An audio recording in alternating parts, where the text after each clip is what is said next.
इस तरफ नार्सिसा को दोबारा से किसी के रोने की आवाज आती है और वो चेयर भी जमीन पर फिर से गिर जाती है। तभी उसे बच्चों की चिल्लाने की आवाज आती है। नार्सिसा जल्दी से उन बच्चों के पास जाती है जहाँ पर उसे एक लड़की के बहुत सारे बाल कटे हुए दिखते हैं। वहीं दूसरी तरफ जूलिया को रोसा के हाथ में वो सीजर मिलती है और ये देखकर जूलिया को लगता है कि रोसा ने ही उस बच्ची के बाल काटे हैं। अब नार्सिसा उस सीजर को देखती है और रोसा से पूछती है कि ये तुम्हें कहाँ मिली। रोसा जूलिया को बताती है कि मैंने बाथटब में एक लड़की को डूबते हुए देखा था जो कि मुझसे मदद मांग रही थी। रोसा कहती है कि और मैंने इस लड़की के बाल नहीं काटे, लेकिन जूलिया रोसा की बातों को झूठ समझती है और उसे एक थप्पड़ मार देती है। इसके बाद जूलिया नार्सिसा को वापस अपने रूम में भेज देती है। नार्सिसा रूम में जाकर उसी बॉक्स को चेक करती है और उसके अंदर से वो सीजर गायब थी। ये देखकर नार्सिसा हैरान रह जाती है। अगले दिन नार्सिसा कब्रिस्तान में जाती है और सिस्टर सोकोरो की कब्र को ढूंढती है और यहाँ पर उसे वो कब्र मिल भी जाती है। ये देखकर नार्सिसा समझ जाती है कि सिस्टर सोकोरो भी इसी कॉन्वेंट में रहती थी।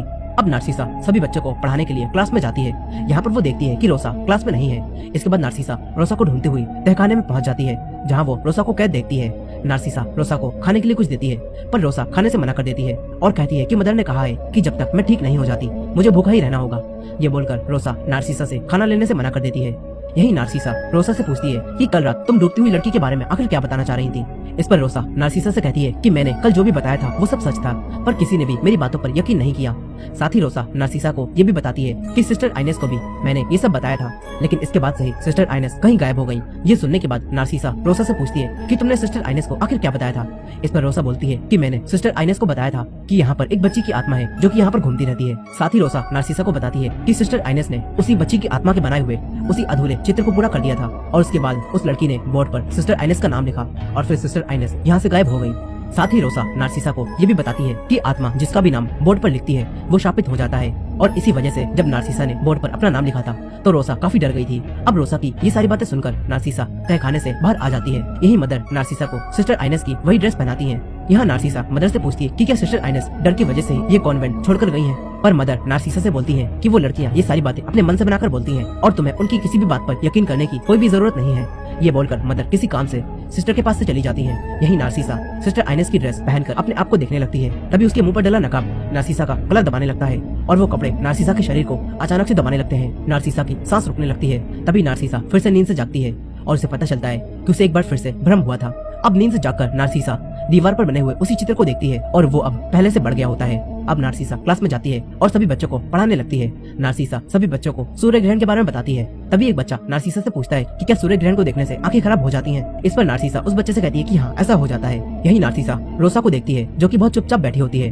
तभी अचानक बोर्ड पर रोसा का नाम लिखा आता है और रोसा समझ जाती है कि अब वो भी शापित हो चुकी है। ये देखकर रोसा काफी डर जाती है और क्लास से भाग जाती है। यही बाकी सारे बच्चे भी डर जाते हैं और चिल्लाने लगते हैं। नार्सिसा उन सभी बच्चों को शांत कराती है और रोसा के पीछे जाती है। नार्सिसा रोसा के पास जाकर उससे बोलती है कि मुझे तुम्हारी सारी बातों पर बिल्कुल यकीन है और मुझे भी लगता है कि यहाँ पर जरूर कोई आत्मा है। इसके बाद नार्सिसा रोसा से कहती है कि मुझे उस आत्मा को देखने के लिए तुम्हारी मदद चाहिए। इसके बाद वो दोनों नार्सिसा के रूम में आ जाती हैं और दीवार पर बने हुए उसी चित्र को देखती हैं और उसे पूरा कर देती हैं जैसा कि सिस्टर आइनेस ने किया था। चित्र पूरा करने के बाद थोड़ी देर तक कुछ भी नहीं होता, लेकिन फिर अचानक से वही चेयर दोबारा से जमीन पर गिर जाती है। तभी रोसा नार्सिसा से कहती है वो आत्मा आपके बिल्कुल पीछे खड़ी है।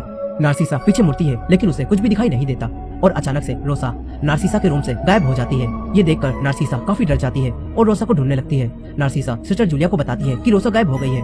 ये सुनकर सिस्टर जूलिया नार्सिसा से कहती है कि तुम उस लड़की की बात पर जितना यकीन करोगी तुम्हारे साथ उतने ही हादसे होते जाएंगे।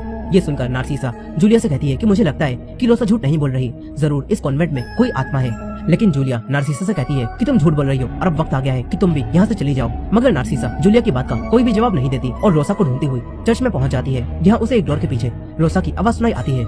नार्सिसा दरवाजे को खोलने की कोशिश करती है लेकिन वो दरवाजा उससे नहीं खुलता। तभी नार्सिसा दूसरा दरवाजा खोलती है और उसके अंदर चली जाती है, लेकिन वो दरवाजा खुद ही लॉक हो जाता है। नार्सिसा काफी डर जाती है। तभी उसे फादर की आवाज सुनाई देती है जो कि दूसरी तरफ खड़े हुए थे। नार्सिसा अब फादर से बात करने की कोशिश करती है लेकिन उसे कुछ अजीब अजीब सी आवाजें आने लगती हैं। नार्सिसा उस खिड़की से फादर को देखने लगती है लेकिन तभी बहुत सारी आंखें उसे देखने लगती हैं और बहुत सारे हाथ उसे पकड़ लेते हैं। नार्सिसा उन्हें देखकर काफी डर जाती है और किसी तरह से दरवाजे को खोलकर बाहर निकलती है। तभी उसे दोबारा से रोसा की आवाज आने लगती है और जब वो डोर खोलती है तो रोसा के गले में फांसी लगी होती है और अब रोसा मर चुकी थी। ये देखकर नार्सिसा बहुत डर जाती है और चिल्लाने लगती है। फिर कुछ समय बाद सभी लोग रोसा की बॉडी के पास फूल लेकर आते हैं। यही रोसा की बहन रोसा को मरा देखकर काफी रोती है। इस तरफ सिस्टर जूलिया नार्सिसा के पास जाती हैं और नार्सिसा से कहती हैं कि तुम्हारी वजह से ही रोसा की जान गई है और अब तुम्हें इस कॉन्वेंट में रहने का कोई भी हक नहीं है। ये सुनकर नार्सिसा अपने रूम में वापस जाती है और रोसा की मौत का जिम्मेदार खुद को समझकर बहुत रोने लगती है। नार्सिसा अब अपना सारा सामान लेकर इस कॉन्वेंट को छोड़कर यहाँ से जाने लगती है, लेकिन तभी वो सन की तरफ देखती है और अचानक से ऐसा लगता है कि जैसे नार्सिसा के अंदर किसी तरह की शक्तियां आ रही हो।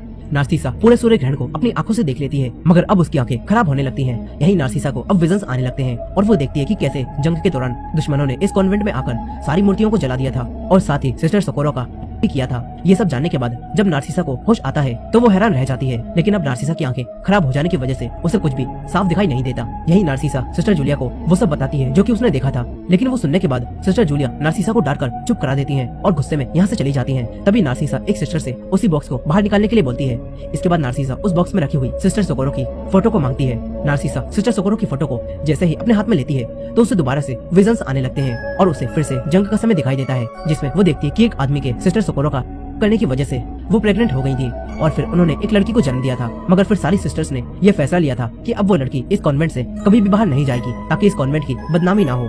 नार्सिसा ये सब देख ही रही होती है कि तभी उसकी आंखों से खून आने लगता है। नार्सिसा अब अपनी आंखें धोने लगती है। तभी उसे ऐसा लगता है कि जैसे कोई उसके पीछे खड़ा हो।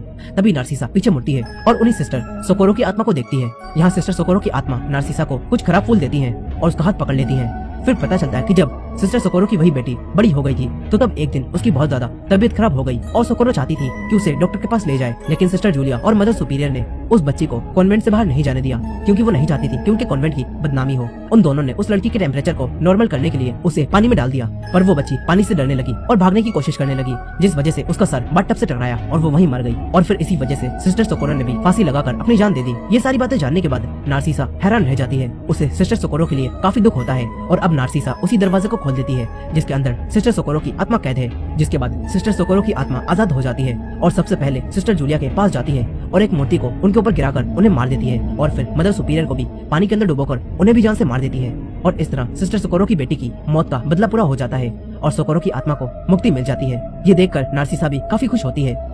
अब कहानी कई साल आगे जाती है जहाँ नार्सिसा अब बूढ़ी हो चुकी थी। नार्सिसा अब एक स्कूल में बच्चों को पढ़ाती है और यहीं पर हम एक लड़की वेरोनिका को भी देखते हैं जिसके साथ कुछ ऐसा होने वाला है जो उसने कभी सोचा भी नहीं था। और इसी एंडिंग के साथ ये कहानी यहीं खत्म हो जाती है।